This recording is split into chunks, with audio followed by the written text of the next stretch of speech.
Coming up in today's food adventure, I'm in Shangri-la, home to towering mountains, crisp alpine air, lots of yaks, and of course, it's a wonderful place to get a taste of Tibetan culture. And I've got quite the menu coming up today. First up, cordyceps, aka caterpillar fungus. 吃这个不会发生什么问题，对吧？不会，这个是药。 As well as the most incredible 15-layer traditional Tibetan hot pot, accompanied by some seriously cool cultural exchange. Do you come from a land down under? So get comfy, grab snacks, and as always, don't forget to subscribe. Hello, and welcome to another Chinese food adventure, and welcome to the last stop on my Yunnan travel. So I've been following the very popular travel route that goes from Kunming to Dali to Lijiang to Shangri-la. So yes, I am in Shangri-la, a place that conjures these images of beautiful mountains and tranquil temples and mystical hidden valleys. And everyone that I've told that I'm coming to Shangri-la today, they've just been immediately intrigued. I think it's just a name that makes you intrigued, like what is Shangri-la actually like? But something that might interest you is that this region wasn't originally called Shangri-la. The name Shangri-la actually comes from a fictional place described in the 1933 novel by James Hilton called Lost Horizons. And he described a place that was like a utopia, a tranquil place, a mystical place. And in 2001, this region actually formally changed its name to Shangri-la. So yeah, join me today as we explore Shangri-la together. First stop is of course going to be breakfast. So we're going to have that in the old town here. This is Dukezong, ancient town. It's an ancient town with about 1,300 years of history. And while it is, yes, very old, it's also very new as well. And the reason I say that is in 2014, there was a very unfortunate fire that ravaged most of the city, most of the old town. So a lot of it has been rebuilt. They have done their best to retain this old architectural Tibetan style, but it is in fact a brand new old town. And yeah, that's something else that's very interesting about Shangri-la is it's populated by a majority Tibetan population. So walking around this old town, you're going to see all the Tibetan style architecture, a lot of stores selling Tibetan handicrafts, Tibetan costume and dress up stores. You'll see a lot of those, a lot of people coming here to take photos, and also of course a lot of Tibetan food. So without further ado, let's go get breakfast. So for our breakfast spot, it's actually one street outside of the old city. I feel like yesterday when I was scouting locations for breakfast, the places I was finding inside the old city were definitely more touristy.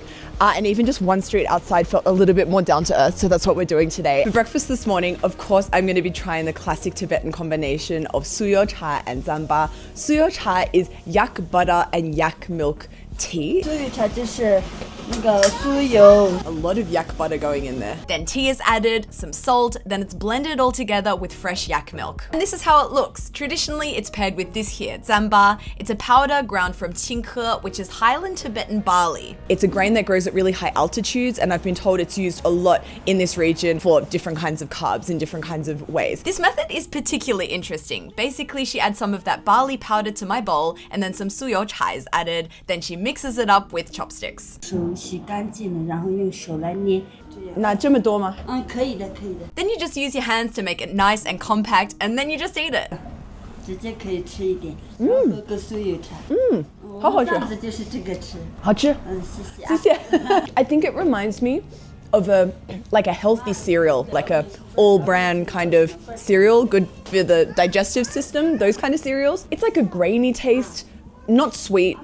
If anything, it's on the slightly salty side. I've been told I should have it paired with some suyo cha. So let's try it. My first time trying suyo cha. Oh. Whoa, 有意思. If you have any idea of what you think it's going to taste like by looking at it, you have to revise your expectations because it's salty. It's very buttery. I can't taste so much the tea inside. I think I'm going to try a bite of this and then directly have some suyo cha. This gives it the butteriness, the milkiness. This gives it the graininess. I don't want to like make a comparison, but it does remind me a little bit of a cereal breakfast experience that I know from my childhood. And talking of breakfast of my childhood, but very different, we have some yogurt. This is yogurt from yak, and you should see how it actually looks. When she brought it out, it was in this cone shape, and I guess she just slices it. If you can see here, it's quite crumbly. It's giving like a crumbly cheese kind of texture. Oh, it's it's different. The first thing that hits me is it's quite sour, and then when it gets to the back of my throat, that aftertaste is very milky, not creamy. I don't know how to describe this milkiness where it's like milk, but even milkier taste than milk. And that's also what I'm getting from this suyo cha as well. One of the more interesting breakfasts I've had, but also one of the most representative breakfasts to the local culture. I mean, we're at a high altitude, so we are currently eating this qinghe, this highland Tibetan barley, and we're eating a lot of products with yak. yak milk, yak butter.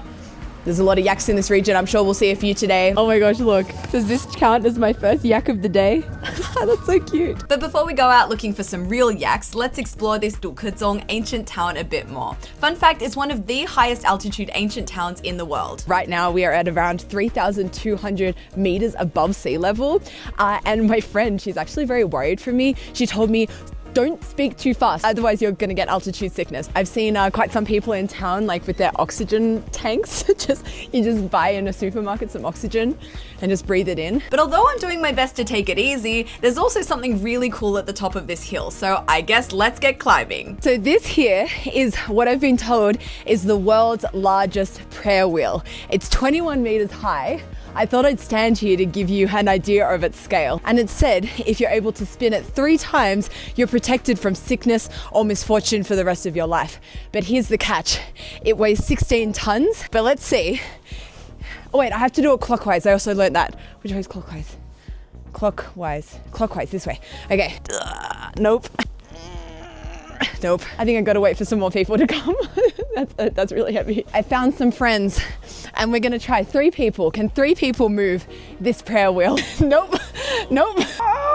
We tried again with 6 people, but again, absolutely zero movement. It was only once we collected over 20 people to help move this prayer wheel that we were actually finally able to move it. Okay, 我们要转3遍. I don't know if it was the immense weight or the altitude, but wow, this was so exhausting. But yay, we eventually did complete our 3 rounds. That's it.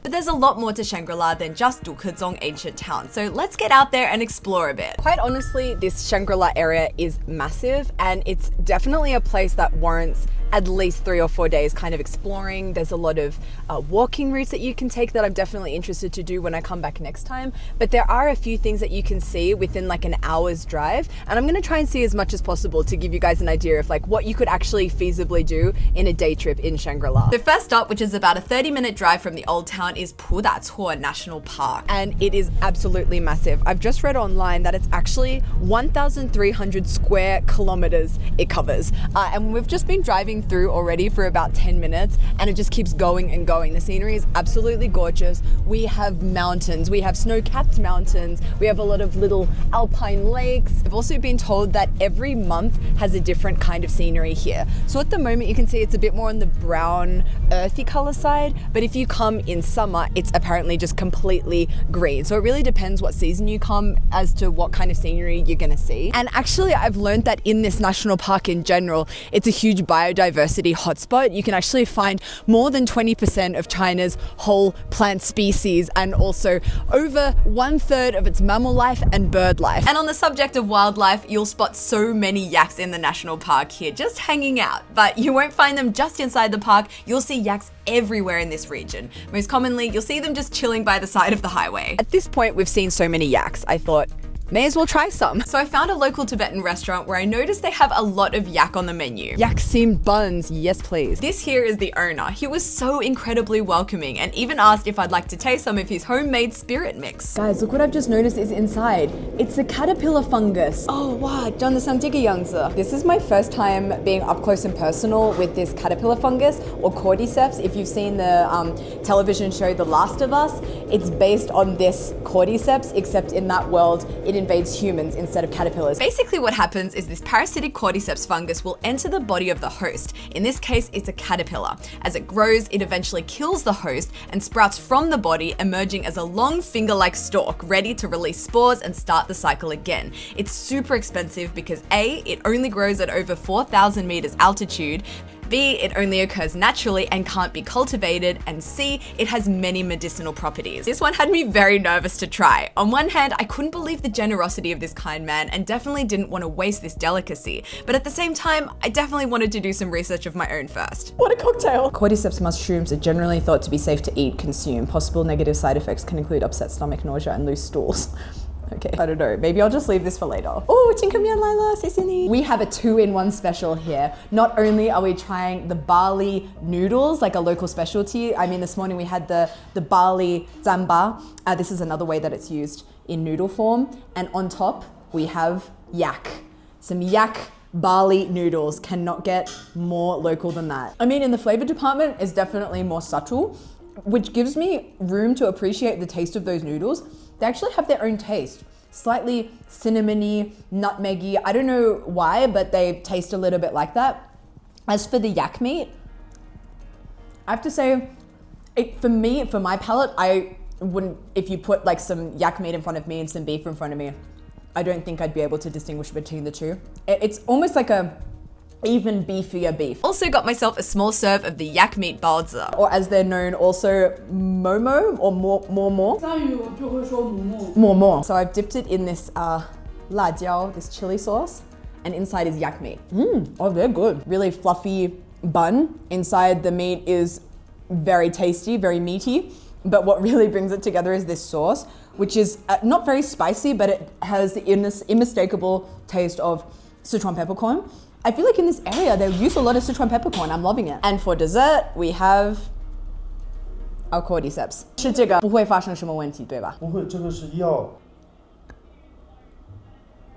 Okay. So inside, it's kind of just like, it's pretty crunchy. 里面都不一样的，白白的。对，白白的。这个真正的100%是冬虫夏草。 Wow, I did it, guys. 这个很辛苦的，一天只能挖到4-5根虫草，然后山上有雪，下雪的时候他们就雪这样铺。 But anyway, let's get back to our video and our next stop of the day here in Shangri-la. Just around the corner from the restaurant is one of the must-see destinations here in Shangri-la, which is of course the Songzanlin Monastery. It's the biggest Tibetan monastery in Yunnan, and it is a sight to behold. It is so beautiful, especially on a day like today. We've really lucked out with the weather, with that blue sky and that yellow gold and the birds flying over the top. It's just absolutely stunning. Looks like we've also got quite some steps to the top, but I mean, if we haven't already gotten the altitude sickness, should be fine, should be able to make it. Built in the 17th century, Songzanlin Monastery is home to 594 monks, and it's often called Little Patala Palace for its stunning Tibetan architecture.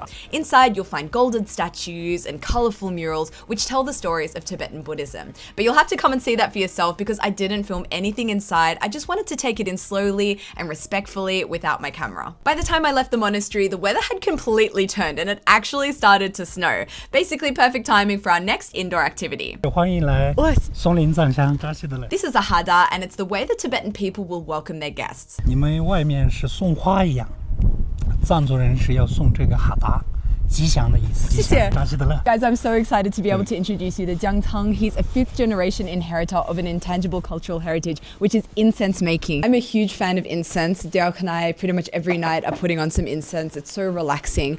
I never thought I'd actually have the opportunity to learn about it from a literal master. The process starts by scooping out some of this incense powder onto this surface, which we'll soon add water to and shape into sticks. But just to backtrack, the incense powder itself is basically just made by grinding together the ingredients you see here. 这个香是全部都是纯植物和中药材做的。然后这个香的主要用途呢是帮助睡眠、提神醒脑、静心，那些都可以用。叫我吃我都敢吃。你真的吃掉吗？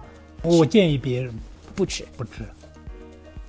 好吃吗？Basically, we have this tool, and you put in the incense here, and then it's squeezed through like you would, I don't know, icing or something, and it becomes a very long, thin stick. So that's how you actually form the sticks of incense. I got to give it a go for myself, and it's definitely not as easy as it looks. You need some serious thumb strength to push that incense smoothly out so it doesn't break apart. Wow, that's so cool. 对。 Oh, it smells so good. 对，这个味道很香。 I know it sounds strange, but it smells a bit like gingerbread or something edible at least. But don't worry, I won't be eating it myself. 你们这儿不会用机器吗？不用机器，都是手，都是手工。那需要很长时间吧？不用，这个我们经常做很快。你比较慢？对，非常慢。你1个小时可以做几条个？我1分钟可以做50根。 1分钟 And look at him go. So something I've learned about handmade incense making is you don't need to be too worried about making sure your sticks are absolutely straight at this stage. 棒钢的是这样一滚，它就直掉。 So that means he's able to pipe these up pretty quickly, and this is what the resulting incense sticks look like. All natural, all handmade. I'll put the name of his brand here, and if you're based in China, you can check him out on Taobao. But my experience here with Jiang Tan is not over. He's invited me to experience a traditional Tibetan dinner with him and his family. And there is a whole Tibetan food spread in front of me here. Most notably this hot pot. I arrived a little bit earlier to actually see how it's made, and it's unlike any hot pot I've had before. 你们会经常吃这个火锅吗？这个是过年初1、大年30和过年才吃的。平常吃不到。 So it goes without saying, this is a huge honor. So this Tibetan hot pot is prepared a little bit different to other hot pots I've had before in the sense that it contains a lot of ingredients and they're all piled up layer after layer after layer. So far we've already put the ribs on the bottom, then we've got our yan cai that's gone on top that's very, very special. 这个很珍贵，它这个是海拔4000米以上才有。 And then we're basically going to pile up the rest of the ingredients until the hot pot is full. We've got mushrooms, potatoes and yams, more mushrooms, noodles, both thin and thick, deep fried pork, greens and pork that's been stewing for hours and hours. 然后最后才放这个豆腐。最上面要放豆腐。对，为什么？这个豆腐是有个讲究，是吃这个火锅，年年都是很白、心善良的意思。白是你这个衣服一样白白的，心就是白白的意思。 And there we have it. Our hot pot is now filled to the brim with ingredients. Now it's time for the soup base to be added. 这个今天炖了这个6个小时。 The soup is scooped carefully on top, where it then seeps through the cracks and slowly fills the vessel higher and higher with liquid. 你可以盖子可以盖，哇，很多东西在里面。对，待会他慢慢沉下去的。哇。 Now it's time to heat it up, and you won't believe how this hot pot is cooked. Basically, he places some burning coals from the furnace here into the hole of the hot pot. 然后这个放到外面，为什么？它风吹了以后长得快，风从这儿进去，然后这样长上来了。 About half an hour later, when we went to check on it, I couldn't believe how steamy it had gotten. This is so cool. But our hot pot isn't the only dish on tonight's menu, not even close. We've got a whole heap of other Tibetan home-cooked classics that were placed on this furnace top here to keep them warm while we waited for the hot pot to cook. I tell you, this furnace is so awesome. It keeps you and your food and your tea warm. It's so multifunctional. I mean, this is my first Tibetan dinner I've ever eaten. And I have to say, I'm surprised. It looks really like bright and colorful and full of herbs. I don't know what I was expecting, but I have to say it wasn't this. And an important part of dinner here in Shangri-la is drinking some jiao. It's an alcoholic spirit made from the highland barley that we've been eating iterations of all day. 扎西德勒，加西德勒，加西德勒，加喜德勒是什么意思？是也是比较吉祥的一个词语。您好，你好也可以拜用。拜都可以用。所有人要跟远方来的客人上先要敬一杯酒，要唱一个敬酒歌。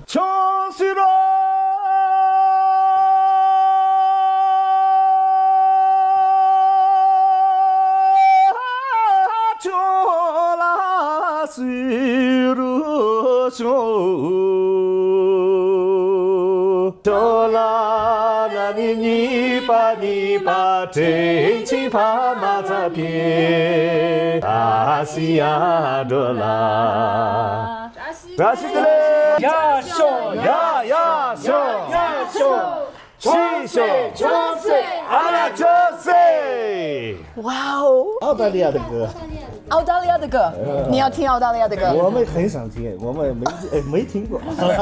Okay. 想看世界。 Okay. Do you come from a land down under where women glow and men plunder? Can't you hear the thunder? You better run, you better take cover. Yep, 就这样。加西德勒，加西德勒，加西德勒，加西德勒，加西德勒，加西德勒。Now it's officially time to get stuck into this amazing meal here. 是你要吃这里的话，就这样一层吃下去；我这里的话，就这里吃下去，不能乱捏的。这样乱捏是有些老人家的话就会爸是会打的。然后你这个先可以尝一下，我这个筷子没捏过。哦，好，谢谢你，谢谢。 OK They've got this amazing looking chili sauce here, but I wanted to try the original flavor of the tofu first. 哇，这个豆腐好好吃。我觉得这种火锅的好点是所有的味道都对混在一起，对，然后吃起来更丰富、对更好吃。 Okay, now time for chili sauce. Can't keep me away for long. Oh wow, it's amazing. It's a bit garlicky, a little bit smoky. 这个自己做的，这些都不是卖的，自己家里面种植、自己养的肉，可以吃一下这个。哦，好的。I'm very interested to try this suro because it was kind of like deep fried, and since it's been in the hot pot, it's kind of, I mean, lost its crunchiness, but let's see how it tastes. Meat's really soft and really flavorful. I mean, all those flavors are just combining. And as soon as you dip it in that sauce, wow, it's such an amazing flavor. 这个菜我特别想吃。这个是什么？小炒肉， Oh my gosh. 哦，它的味道特别好。I wasn't expecting the food to be so full of like zesty flavors. I need to learn how to make this dish. 最关键的是那个野菜。 This is the special vegetable that only grows above 4,000 meter altitude. It's been so cool seeing today how the altitude has really impacted the local cuisine as well as the availability of ingredients. It's delicious. It's so good. I didn't know that Tibetan food was this good. Also an update on the hot pot. As we ate more and more ingredients, we started to see more and more of that soup base, which is so flavorful from having all of those different ingredients boiling away inside. This really is a hot pot like no other. 这样的菜是城里面吃不到。这个机会很难得，对真的是，对对对因为我今天早上在那个古城里面，我看到很多餐馆是很商业化的，对对对就没有机会吃到这个味道。对对对对我非常开心，太谢谢你邀请我过来。我们有缘分了嘛？非常有缘分对对对对，缘分。我很期待下一次可以过来，我希望可以把我妈妈爸爸带过来。哦，你爸爸妈妈带过来，我教他们做糌粑。哦，青稞的那个糌粑。对对对。酥油茶啦那些喝一下。哇，太谢谢你了，谢谢谢谢。对对对对对。So guys, on that note, we're going to finish out this food adventure. This has been such an incredible experience. This is also going to bring me to the end of my Yunnan adventures and travels. So thank you so much for watching. So as always, don't forget to like, comment, and subscribe. And goodbye from here in Shangrila. Bye bye. See you. Bye bye.